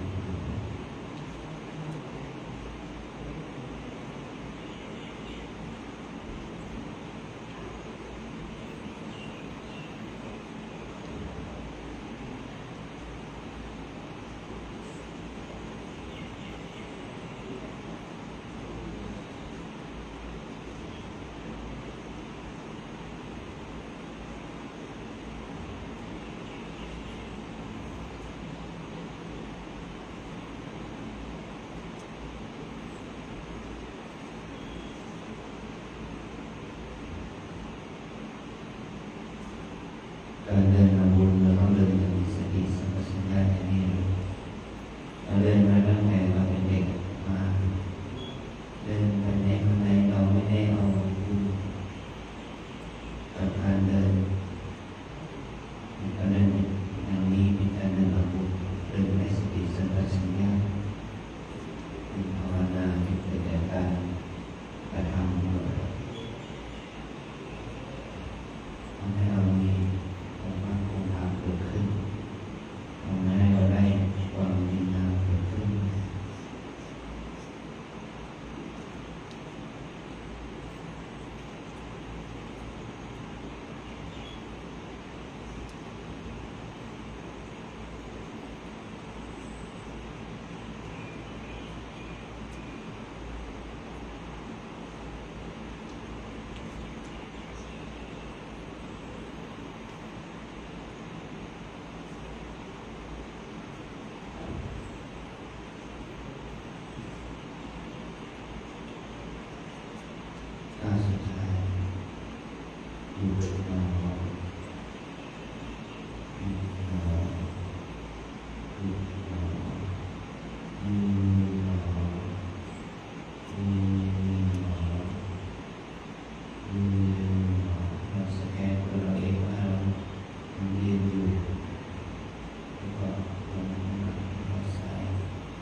ยุบหนอ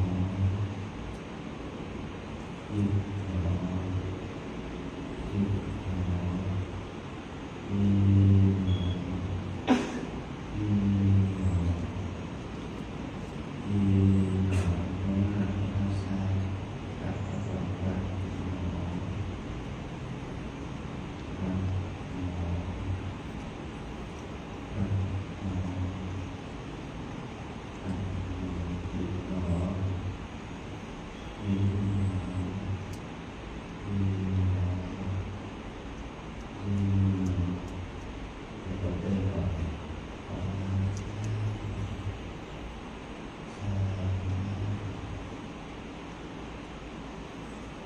เราไม่เดินระยะทางเราเดินเอาบุญเดินเอาความดีเดินเอากุศลเดินเอาบารมีมีเราเดินเราได้วิริยะบารมีให้ความเพียรเกิดขึ้นให้วิริยะบารมีให้ขันติบารมีทุกคนทุกคนเราเดินเอาบุญมันก็ยากเท่าไหร่เราเสียไม่ได้ไม่ใช่เดินเอาระยะทางเดินไปนั่นไปนี่ไม่ได้เราไม่ได้บุญไม่ได้เราไม่ได้กุศลไม่ได้กุศลเราเดินไม่ได้เรากุศล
าวสุดท้ายหยุดหนอหยุดหนอหยุดหนอยืนหนอยืนหนอยืนหนอเอาให้รักษาระยะห่างของแถวหน่อยขยับไปขยับไปทางให้ห่างกันประมาณ1 เมตรขยับไปด้วย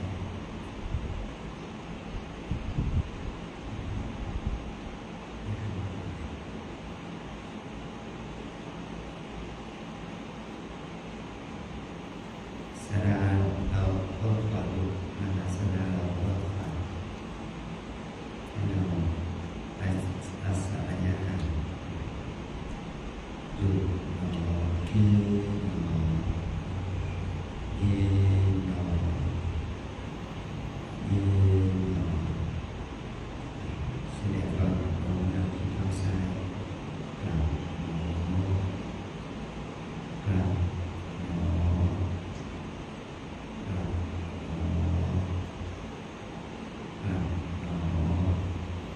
ยืนหนอยืนหนอยืนหนอ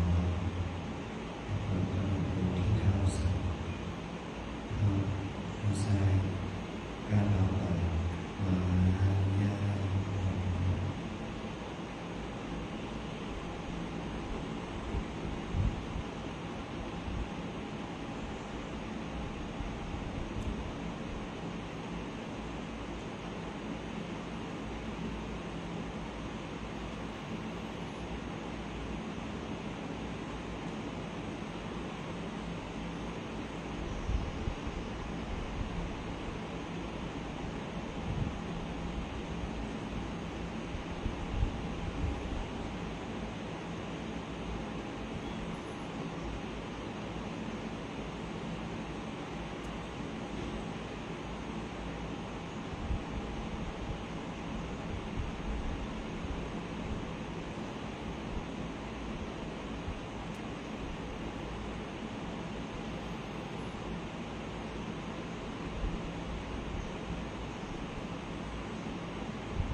ยืนยืนอันนี้แหละเราทั้งหลายเห็นว่าการสร้างบารมียากมันไม่ใช่ของง่ายยากปวดเจ็บอิจฉาไม่ปวดคิดนึกฟุ้งซ่านน้ำตาเกียจคร้านเมื่อยล้าไม่อยากทำความเมื่อยล้าความไม่อยากทำนี่แหละเราเรียกว่าตัวกิเลสมารขันธมารกิเลสมารเนี่ยไม่ใช่ว่าใครๆก็ทำได้นะโยมไม่ใช่ว่าใครๆก็ทำได้นะมันคนที่ทำได้ก็คือคนที่มีบุญเรียกว่าบุคคลที่มีบุญเท่านั้นที่จะทำความดีนี้ได้ถ้าเราไม่มีบุญก็ทำไม่ได้บารมีธรรมของเราจะเกิดขึ้นมาได้ก็ต้องฝึกนะมันก็เมื่อเราเดินโกงเนี่ยเราออกกำลังขาออกกำลังกายแต่เราต้องเดินอย่างมีสติ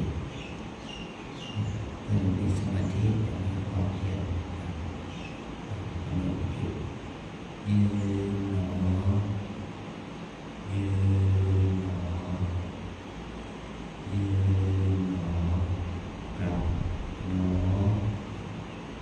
กลับหนอกลับหนอกลับหนอยืนหนอ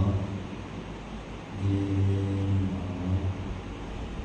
ยืนหนอเดินที่ขวา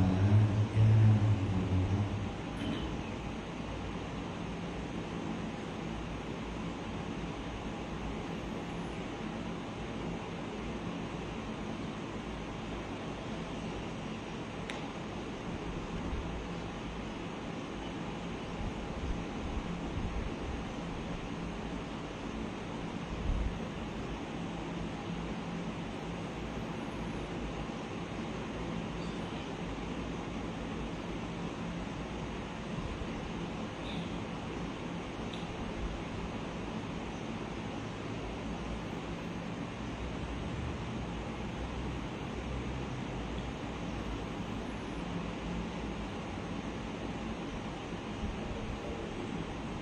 หยุดหนอ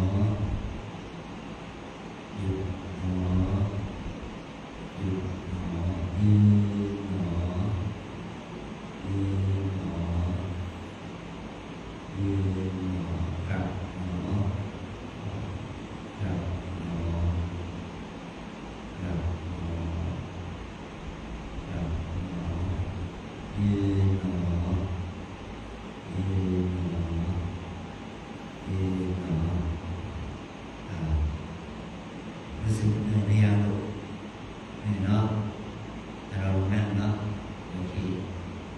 ขยับกายขยับมือหน่อยยกหนอมาหนอวางหนอใช่ยกหนอมาหนอวางหนอยืนหนอยืนหนอยืนอยากนั่งหนออยากนั่งหนอลงหนอลงหนอลงหนอลงปุกหนอถ้าให้ทำอะไรรู้ไหมไม่ต้องเบียดกันหนอขยับหนอสลับหนอสลับเท้าลงหนอนะขยับหนอให้เรานั่ง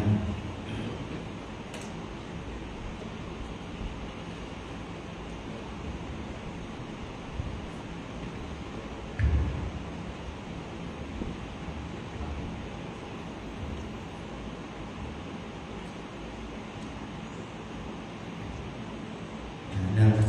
สมาธินั่งขัดสมาธิลากเอาเท้าซ้ายสอดที่ขาข้างขวา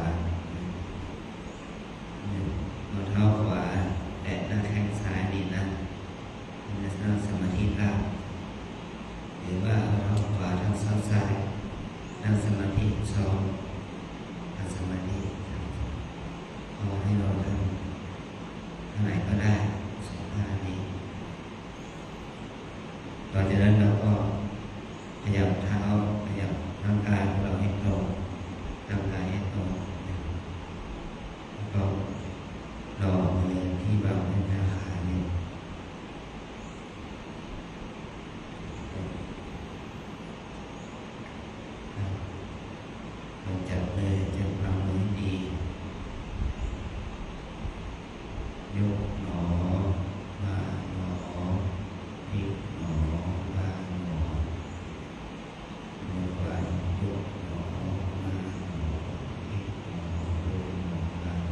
สอนกันนะ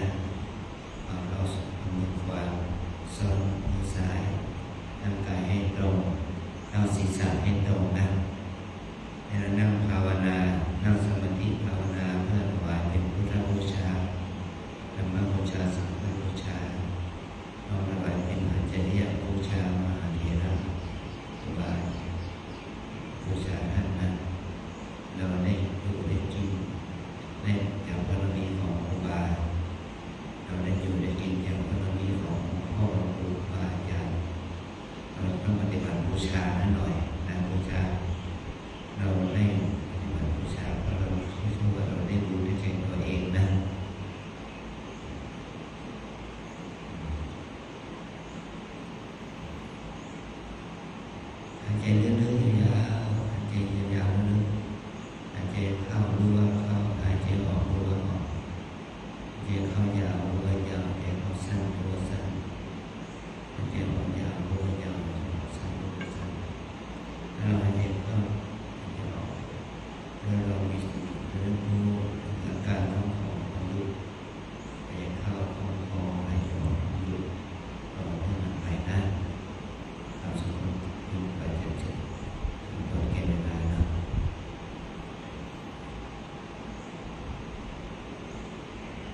กมือทั้งสองขึ้นมาของเทพยกหนอมาหนอพนมหนอนะน้อมมหาเวทเป็นบุญกุศลพระธรรมของนะอิทังโนปุญญาภาคังราชาทินันเจวะอิสรานังมาตาปิตุนาทีนันจะปิยชนานังสัพพสัตตานันจะนิยาเทมะข้าพระพุทธเจ้าทั้งปวงขอแผ่บุญกุศลที่ข้าพเจ้าได้บำเพ็ญมาดีแล้วและอิสระชนคนเป็นใหญ่ทั้งหลายมีองค์พระมหากษัตริย์ซึ่งเป็นประมุขของชาติสมเด็จพระนางเจ้าบรมราชินีสมเด็จพระนางเจ้าสิริกิติ์พระบรมราชินีนาถพระบรมราชชนนีพันปีหลวงสมเด็จพระเจ้าลูกเธอเจ้าฟ้าสักกิติยาภาพระพระบรมสารีวงศ์ทุกพระองค์ข้าราชการผู้บริหารประเทศชาติพระองค์สมเด็จพระสังฆราชผู้เป็นประมุขของพระศาสนาคณะรัฐบาลผู้บริหารประเทศชาติปิยชนคนที่เราทั้งหลายมีบิดามารดาครูบาอาจารย์เป็นต้นขอให้ท่านทั้งหลายจงถึงซึ่งความสุขปราศจากทุกข์ปราศจากเวรภัยปราศจากความทุกข์กายทุกข์ใจขอจงมีความสุขกายสุขใจรักษาตนให้พ้นจากทุกข์ภัยด้วยกันทั้งหมดทั้งสิ้นเถิดข้าพเจ้าขอตั้งสัจจะอธิษฐานด้วยอนุภาพแห่งบุญกุศลที่ข้าพเจ้าได้บำเพ็ญมาดีแล้วจงเป็นพระวรปัจจัยเป็นอุปนิสัยนำส่งขอให้เกิดปัญญาญาณทั้งชาตินี้และชาติหน้าตลอดชาติอย่างยิ่งจนถึงความพ้นทุกข์คือพระนิพพานเถิด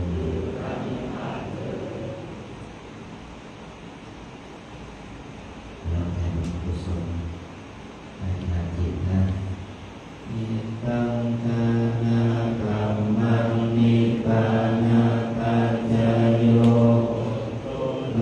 นิจจังนิตังสีนากัมมังนิพพานาปัจจโยนิจจังนิตังภาวนากัมมังนิพพานาปัจจโยโนนิจจังยังกินจิตกุศลกัตตังธังกัมมังสัพเพนิอัมเหนิปุญญังโลอนุโมทันตุสุนันตุโพโตเยเทวะอัสสมิทาเนปันดาติคายุกาสัตตาโหตุ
พันเตวันตามิกานุ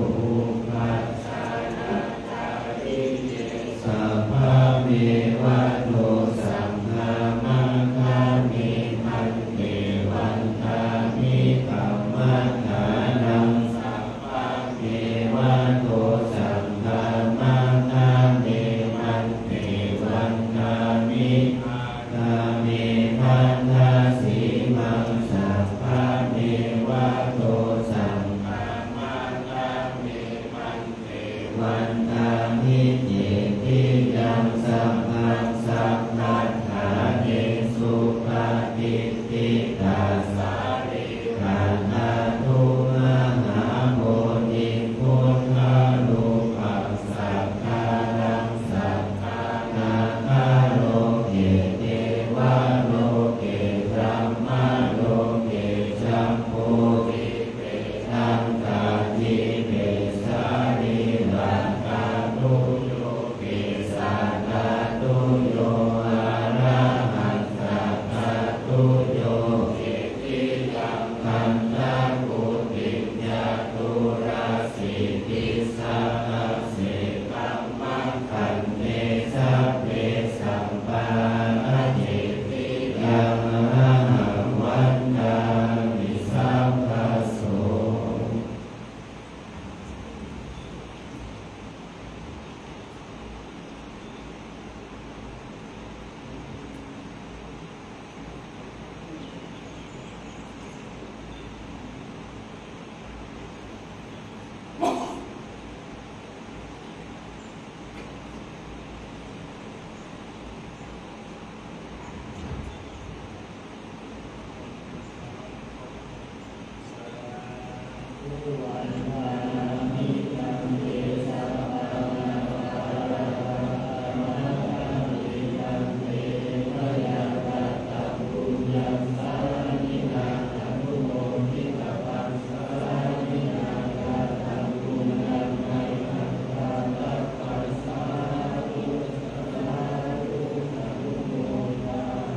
จัตตารโอธรรมาวัฏันติ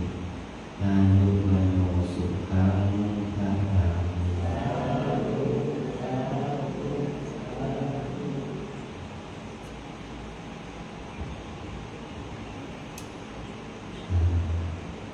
โครงการวิปัสสนาสัญจรในวันนี้เราได้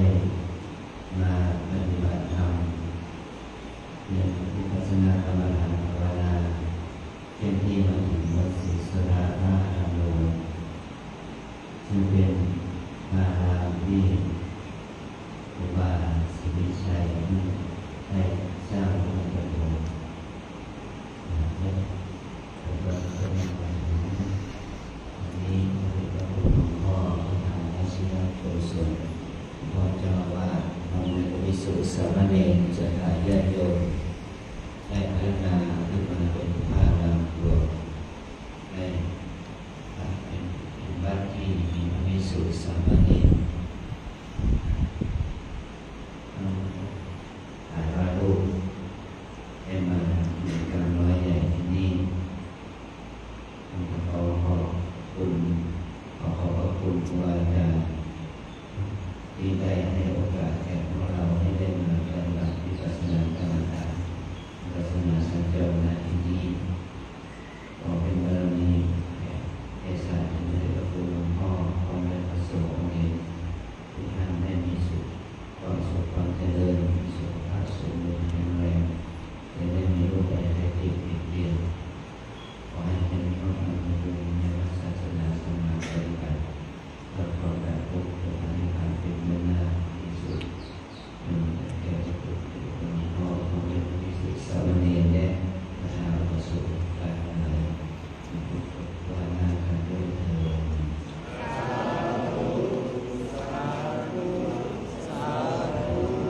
ลูกเนรขยับเข้ามาหันหน้าออกไป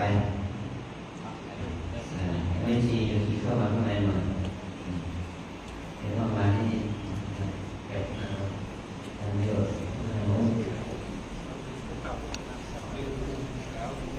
หันหน้ามา น้องชี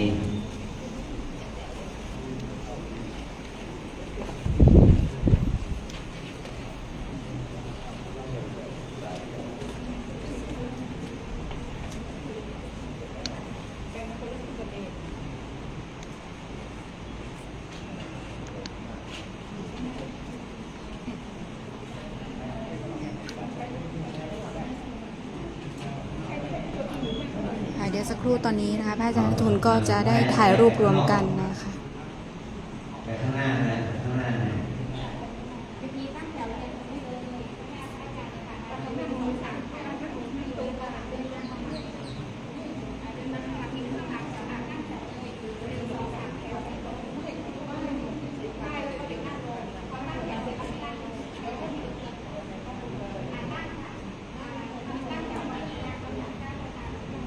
ไม่ต้องมาข้างหน้าเองอย่ามานี้อย่ามาข้างซ้ายมืออย่ามาข้างซ้ายมือ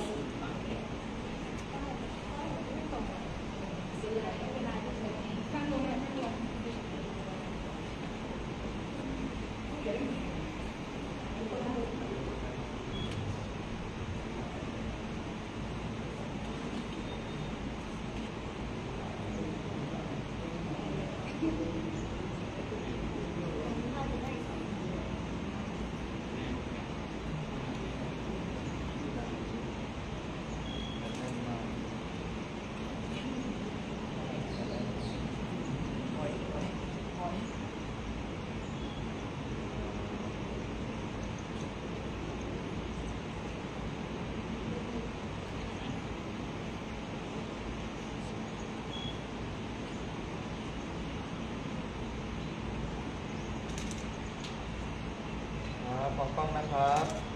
1 2 3ดูดีนะครับมองกล้องนะครับ1 2 3ดูดีนะครับ1 2 3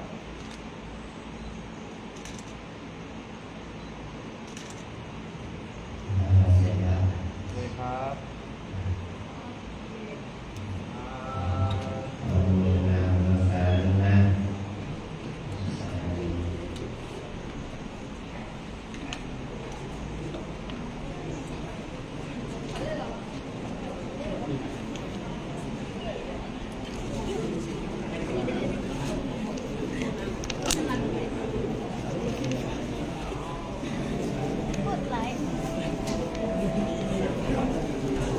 ค่ะตอนนี้ก็ได้สิ้นสุดนะคะโครงการวิปัสสนาสัญจรนะคะตอนนี้ท่านเจ้าคุณพระอาจารย์ก็เสร็จสิ้นภารกิจนะคะได้นำพระภิกษุสามเณรนะคะโยคีชาวต่างชาติแล้วก็ชาวไทยได้ปฏิบัติธรรมร่วมกันนะคะณวัดศรีโสดาพระอารามหลวงแห่งนี้นะคะ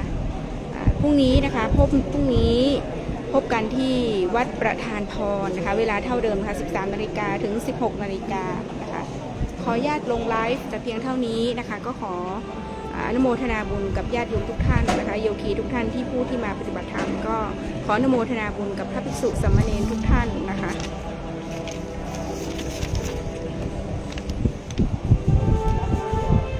ขอน้อมกราบในเมตตาธรรมของพระธรรมวาของพระธรรมวทิพระโกศลนะคะสังวาน